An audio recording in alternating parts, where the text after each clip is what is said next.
One time I saw the CEO of a company I used to work for throw a screaming fit, foot stomping and everything, at a company event.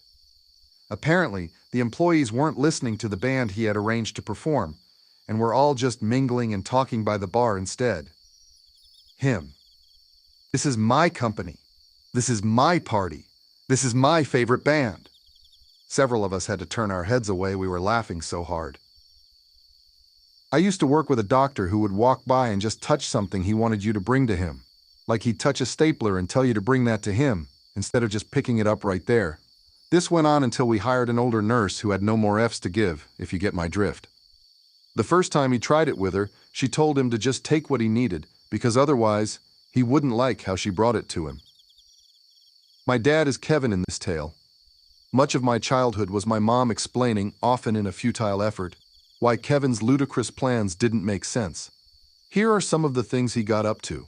He decided to buy a grill for the house and grill some beef on it. Unfortunately, he bought ground beef and couldn't figure out how to make it stick together, so he just threw the tiny crumbled pieces into the grill, where they burned.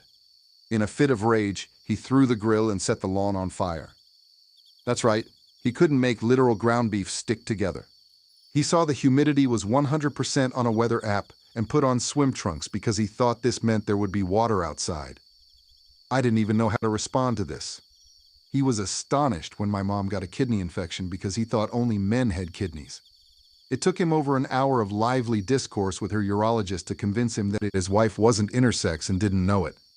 Except he didn't use the word intersex. He said a pussin' prick. Shorty was training me to deliver packages for Amazon. I got out to deliver my first package. She said, "I train on neutral. That means the gear is in neutral, and you have to make it back before the van rolls down the street." I used to work in emergency medicine. One night, we got a call for a 20-something-year-old with cardiac symptoms. Based on the area we worked, this generally means cocaine crack-induced chest pain. We arrive at a terrible little SRO building and are directed up to the second floor.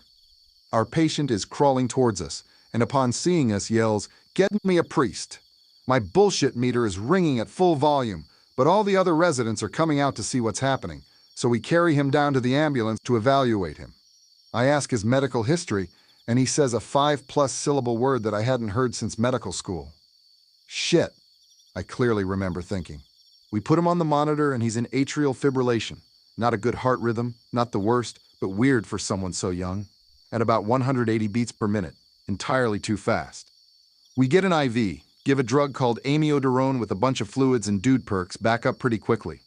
We ask him what he was doing when his symptoms started. He explains that he has been in and out of the hospital all week. The first time he went in was for the exact same thing. Upon discharge, he asked the doctor how to prevent this from happening again. The doctor gives a basic answer of don't do drugs, limit caffeine, no nicotine, drink plenty of water, light exercise, good diet, etc.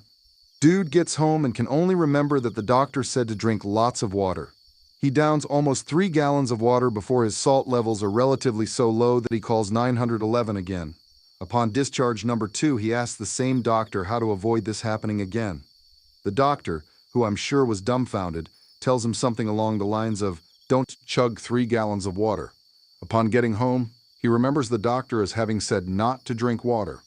2 and change days later, we get the call because he has not had a drop of any fluid since his hospital discharge. We take him back to the same hospital for the 3rd time, and the triage nurse immediately sprints up to us asking what brings him in at this time. She was impressed, but not surprised to learn why. My old boss once told me, "Don't be afraid to take your work home and get it done on the weekend." Oh, thanks for telling me that. It was my fear that was holding me back from giving you free labor.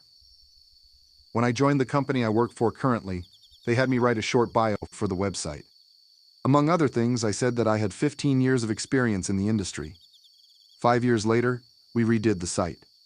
Since I was in charge of edits, I changed my bio to say 20 years of experience. One of the VPs sniffed and said, "Oh, so suddenly you have 5 more years of experience?" I could only stare at her silently. I thought MBAs were supposed to know stuff, but apparently not.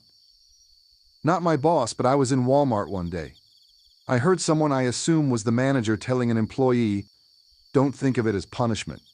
Think of it as a reward. I'm not sure how, but just think of it that way." I remember rolling my eyes on behalf of that poor employee.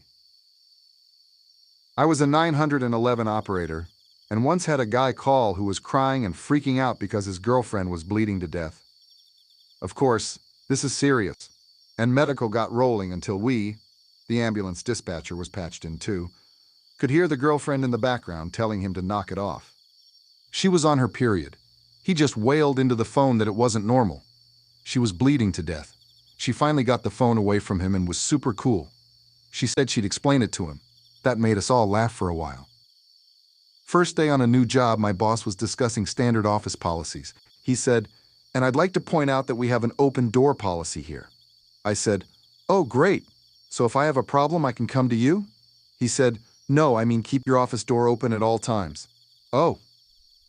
I once had a boss that was so dumb one day I called in sick with stigmata. He believed me. Someone who was an elected official at the time was completely unaware of the fact that the seasons are at opposite times of year between the northern and southern hemispheres. Convinced that I was messing with her when I tried to explain that Christmas is observed in the summertime in Australia.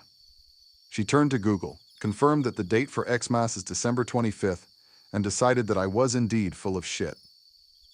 I was getting deli meat at Walmart once and asked for a half pound of turkey. I was given 0.30 pounds. I told her that it was less than I wanted and I wanted a half pound. She told me that would be 0.30 since 30 minutes is a half hour. Back in high school, Kevin argued with me, and anyone who would listen, saying that STDs are prevented by having sex. He said the N-word a lot. Kevin was white. The high school was 84% black. Kevin got beat up a lot. He stole another student's iPhone and tried to sell it back to them. He insisted to everyone that he was going to go to our local university. He was in the lowest level of classes in everything but history, and that was because there was no lowest level history. He failed history 3 times. I don't know how he finally passed. I put in my 2 weeks notice. My boss asked why I was quitting, and I told him that I had found a place offering a higher salary. He said that instead of taking that position, I should just work more hours for him. I politely told him where he could stuff that suggestion. I once worked for a group home where we had to transport residents in a van. Someone finally reported our boss to whatever agency because every van had a low tire pressure warning. She said it cost too much money to pay someone to bring them to a gas station and fill those tires. Forget that we were already getting paid and could just do it during our normal hours. They also reported that she wouldn't let us warm up the van in winter before putting residents in. When the regional manager spoke to her about the complaints, she said that the 3 minutes it took to warm up the vans wasted gas. The regional manager pointed out that driving with low tire pressure also wastes gas. It's also one of the leading causes of tire failure. She argued that not warming up the van and driving with low tire pressure, but not having someone go and fill those tires while on the clock, evened each other out, fired on the spot. My boss insists that IT schedule all needed meetings throughout the company. Why? Because our calendaring program is on the computer, and anything to do with programs on the computer is the job of the IT department. My boss at a retail store left the inner safe keys in the outer safe area, so $100 went missing overnight.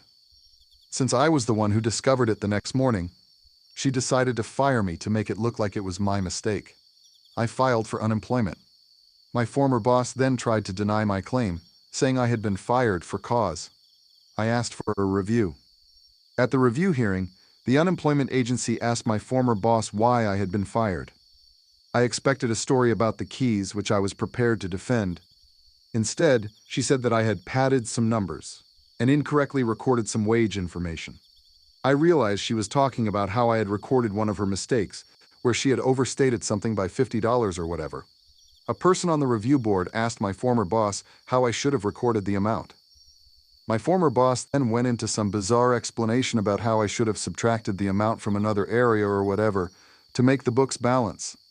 The reviewer stopped her after a few minutes and said that her suggested method would mean underreporting wages, which was illegal.